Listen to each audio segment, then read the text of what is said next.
Behold, what you are about to see is an unprecedented, high-definition tour of Jerusalem's al-Aqsa mosque compound in 360 degrees. You can look through Islam's third holiest site in more detail than ever before. Millions of feet have walked these grounds, and now you can join them. This tour will take you inside the Dome of the Rock and Al-Qibli Mosque, and around many of the other religious landmarks on the compound's 14-hectare grounds. You are now atop the central platform housing the Dome of the Rock, which was built on the highest spot of Al-Aqsa compound, a plateau that rises 4 meters above the rest of the mosque's courtyard. Caliph Abdul Malik bin Marwan had the dome built in the 7th century on top of a large rock, the spot where Muslims believe the Prophet Muhammad ascended into heaven. It is one of the earliest existing models of Islamic architecture. If you look closely at the Dome of the Rock, you will see that it is decorated with tin-glazed earthenware and verses from the Quran. Also, in this area of the platform is the Dome of Ascension. Can you make out the smaller, crown-shaped dome at its peak? The Dome of Ascension was built to commemorate the Prophet Muhammad's ascension into heaven. In between the two larger domes, you can see a smaller octagonal dome. This was built to mark the spot where the Prophet Muhammad is believed to have led the prophets and angels in prayer during his night journey. You are now on the eastern side of the Dome of the Rock platform. Move away from the Dome of the Rock and you will see the Dome of the Chain, which is located next to it and used as a space for prayer. The Dome of the Chain is among more than 200 historic and religious sites, domes, and water wells located throughout Al-Aqsa compound. If you look directly in front of the arched entrance to the Qibli Mosque, you will see al-Kas, a circular fountain surrounded by an elaborate iron fence. This is where worshippers perform their ablutions before prayer.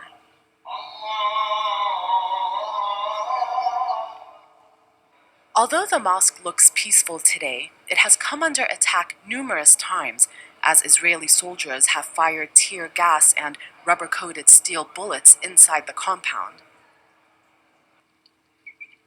We have now moved further north along the western side of the compound. Across from the Dome of the Rock, along the western boundary of Al-Aqsa compound, you can see a number of current and former school buildings. As the sun sets, the compound has largely emptied out. You have now experienced a day at Al-Aqsa, and while this day has been peaceful, many others have not. The site has seen much conflict in recent decades, as some Jews, who refer to the site as Temple Mount, want to build a third temple on its grounds. Many Muslims are fearful for its future. Hello. Well, I'm giving you an update. I put a couple articles up on my Facebook, and I'm going to just quickly go over it. I hope you enjoyed the video of the tour of the Al-Aqsa Mosque compound.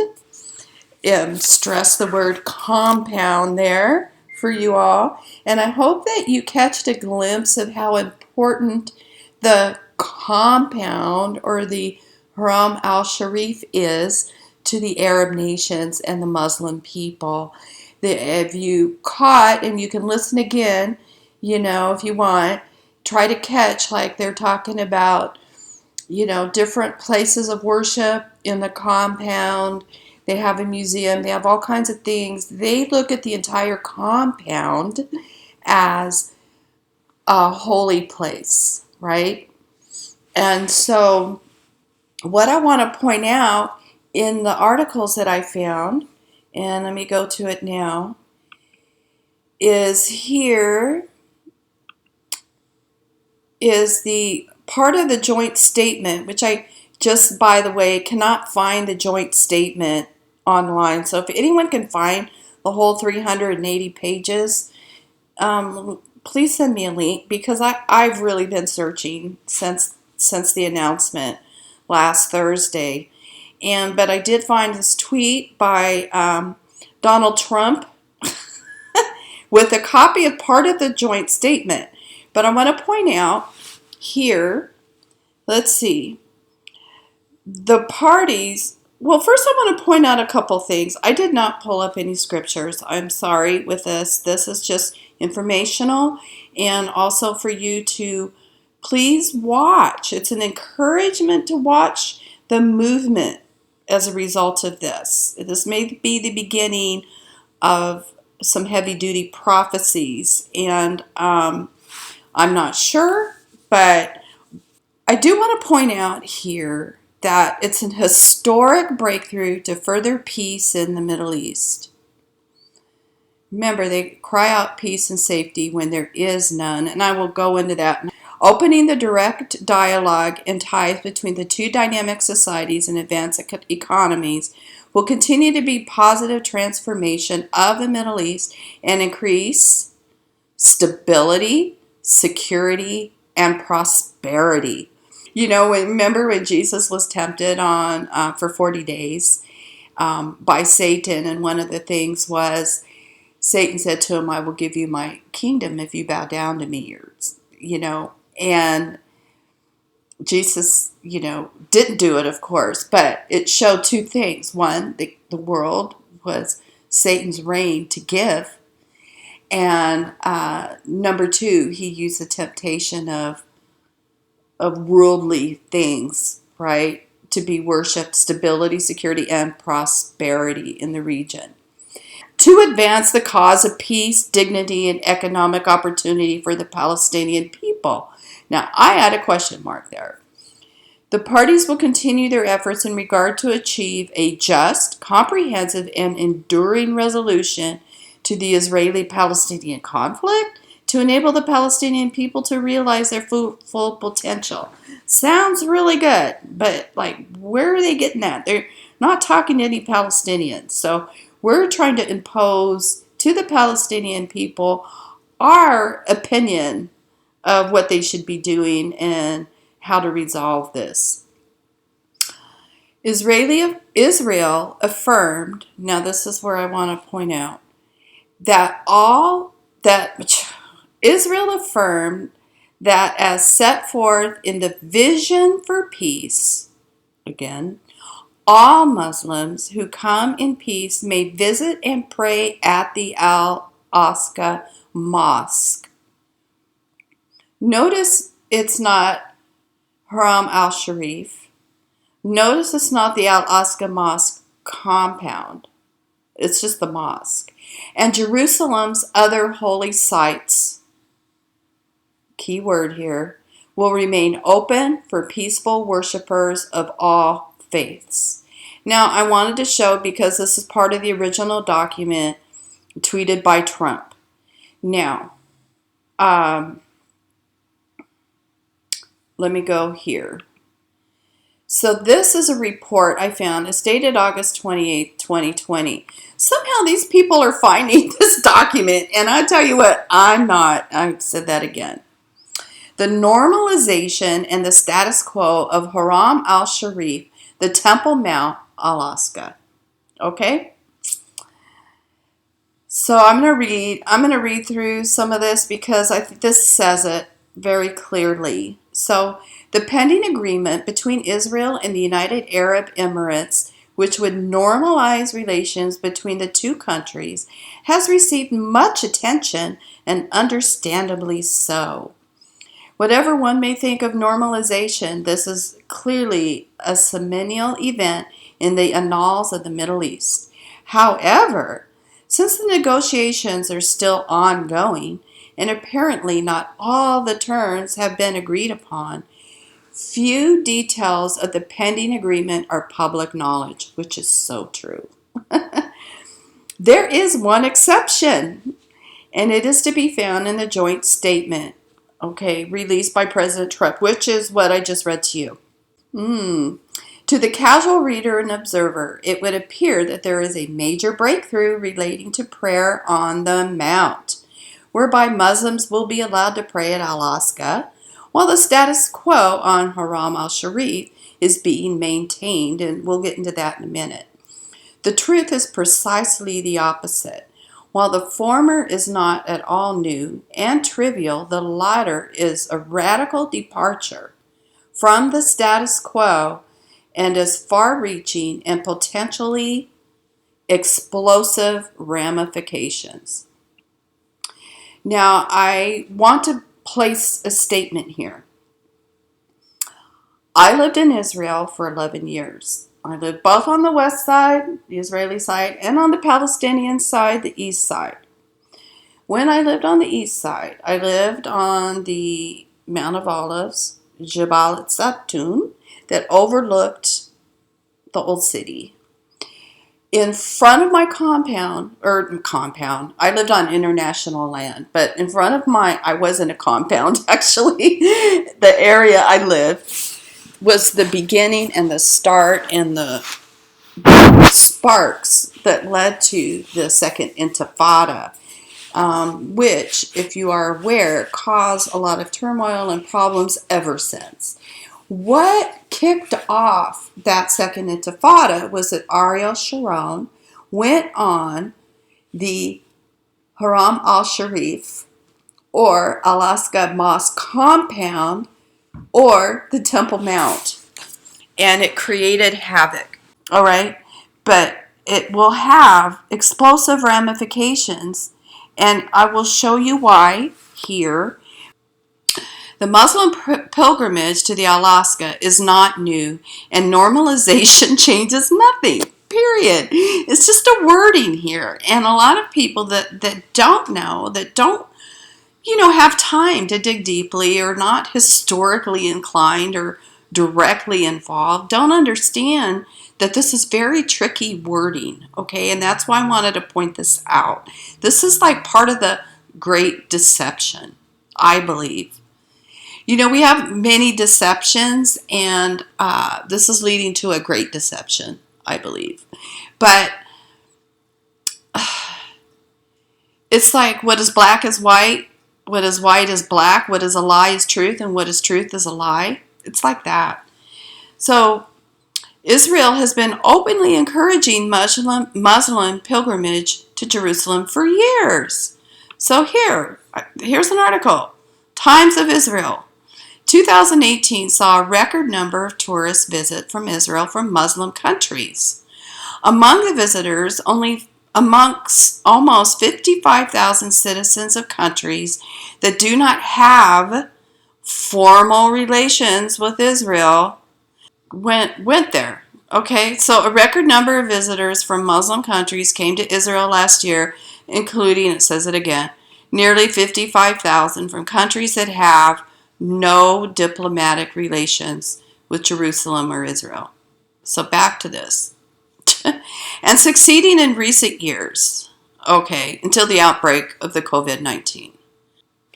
There have been hundreds and thousands of Muslim visitors annually. So that just confirms the article I just read. With whom countries have no diplomatic relations with Israel, there was no need for normalization in order to elicit Israeli consent to these events, to these visits, right? So it's just a matter of terminology and deception here. So the status quo post-1967. So we have an agreement that was made in 1967, that made the status quo, so-called. It said there's no universally accepted definition of the status quo on the Temple Mount, and it is open to a number of differing views. The closest one that can come to a broad and widely accepted interpretation is this. The Temple Mount is a Muslim place of worship open to the dignified and respectful visits of non-Muslims in a manner coordinated with the WAQF, which is kind of like where the Jordanians are the ones that oversee that whole compound there, and it has to be coordinated with them. It's like a third party, to help keep the peace on that area because it's been such an area of conflict. And it's compatible with the customary decorum on the site. In 2015 and after, 2015, protracted discussions among Secretary of State Kerry, King Abdullah of Jordan, and Prime Minister Netanyahu, the latter agreed to enshrine this interpretation of the status quo from 1967 in a formal declaration. Okay, it says Israel will continue to enforce its long-standing policy. Muslims pray on the Temple Mount, they included. Non-Muslims visit the Temple Mount. Okay, but it's interesting anyway. There has been no statement made by Netanyahu since that declaration. So here, the Trump plan, they call it, instead of the Abraham Accords, and the status quo. The plan, and he wanted to call it the Trump peace plan. Anyway, the plan stipulates that the status quo at the Temple Mount Haram al Sharif should be continued. Okay, so they include Temple Mount Haram al Sharif in that quotation. However, in the following sentence, the proposal lays out a radical departure from that status quo. So do you get the wording here? They're going to say status quo of the Haram al Sharif Temple Mount, but the wording is people of every faith should be permitted to pray on the Temple Mount Haram al Sharif. So we're talking about the compound here. This provision, allowing for Jewish prayer on the Mount, is an explicit deviation from the status quo as defined even by Israel, at least until the Trump plan. A journalist and expert on Jerusalem's holy site with close ties to the Netanyahu government recently revealed that this was a clause in the Trump plan which Prime Minister Netanyahu's staff co-wrote with who? The Americans. So as a result, this provision was controversial in the Arab world. You know, there's 27 Arab states, something like that the Trump administration was quickly compelled to walk it back. On January 28th, okay, now you think about when the coronavirus happened, when it became a reality, like really a reality at the end of January, February, and affected us, most of the countries, by March.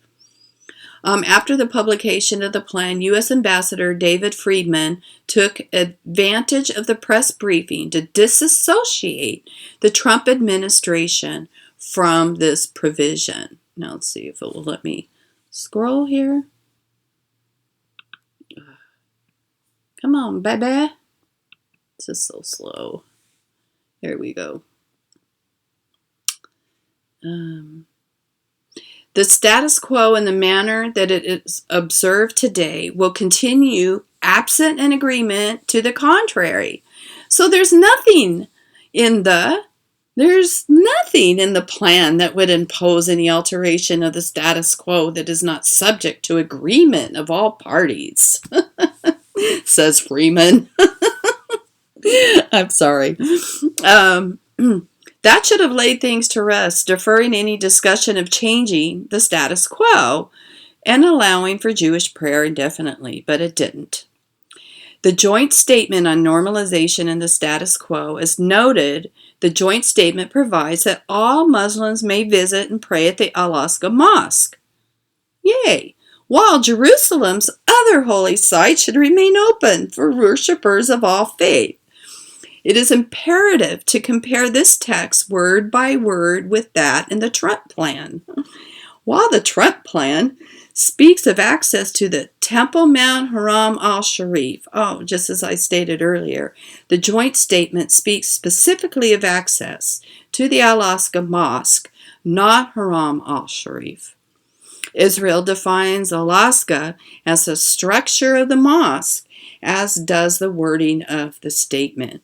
Whereas Muslims define al-Aqsa as the entire esplanade, as you noticed in my video, of Haram al Sharif, the Temple Mount.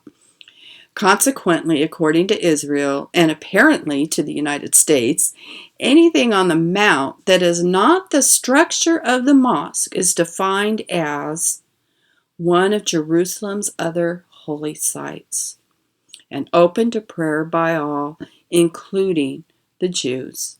You remember what ticked off the Second Intifada. Accordingly, Jews may now be permitted to pray on the Temple Mount, not in the mosque. They can't go to inside the mosque, of course, but now they're saying they can go onto the Temple Mount, which is where, and it will explain more. Come on.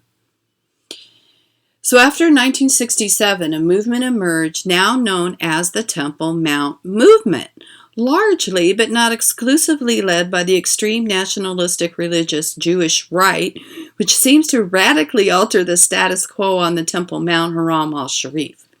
Some of the activists call for Jewish prayer on the Mount, so thus the problem in the past. Others seek to build a synagogue alongside or instead of the mosques. A movement that was, in 1967, perceived as an eccentric fringe has since gone mainstream and today enjoys the support of a majority of Netanyahu's cabinet. One of Netanyahu's cabinet members went so far as advocating the construction of the third temple. So in recent years, and under pressure from the Temple Mount movement, the established status quo is being significantly eroded. Unlike the practice in past decades, on Jewish holidays, large numbers of Jewish visitors, many of whom openly and vocally advocate changing the status quo on the Mount, are allowed to visit the site, even when these visits fall on Muslim holidays. And I've seen this. It's just been such a point of contention. The police are becoming increasingly permissive, which is the Jordanian oversight, in regard to Jewish prayer, other nationalistic gestures on the Mount. The cumulative message of the new policies and recent events is clear. If, in the past, the Temple Mount Haram al Sharif was a Muslim place of worship open to the visits of non-Muslim guests, it is rapidly becoming a shared Muslim-Jewish site. Like the Ibrahima Mosque, the tomb, the patriarchs in Hebron, and I remember that. They took that over, actually. This is a declared goal of the Temple Mount movement in the deepest spheres of the Muslim worshippers, and it's already happening. So I would encourage you to continue reading on through here. I'll put the links below. One thing else I wanted to point out was one thing that isn't mentioned in that report is proposed sale of F-35 jets to UAE. So we make money, they get weapons. You know, they yell peace and peace when there is none. And I just want to say, I remember my daughter says, but, you know, Israel has to be an ally because it's the only country we get along with in the Middle East. And I said, no, it's not true. That's just been propaganda. Because we've gotten along very well with Saudis, Jordanian, Egyptians, Lebanon, even Syria, right? Israel is the one surrounded by enemies. But they weren't like so much. Like Jordan and Egypt, they all had peace agreements. Syria and Lebanon weren't really bothering them very much. But we started to come in. Everybody's pushing. And I think I'll try to do another video after I do some research. I saw some stuff about the Jews, feeling like the Messiah is here. And this helps to make way for the Messiah. So, God bless you. I hope this helped. Please pray and keep a watch. And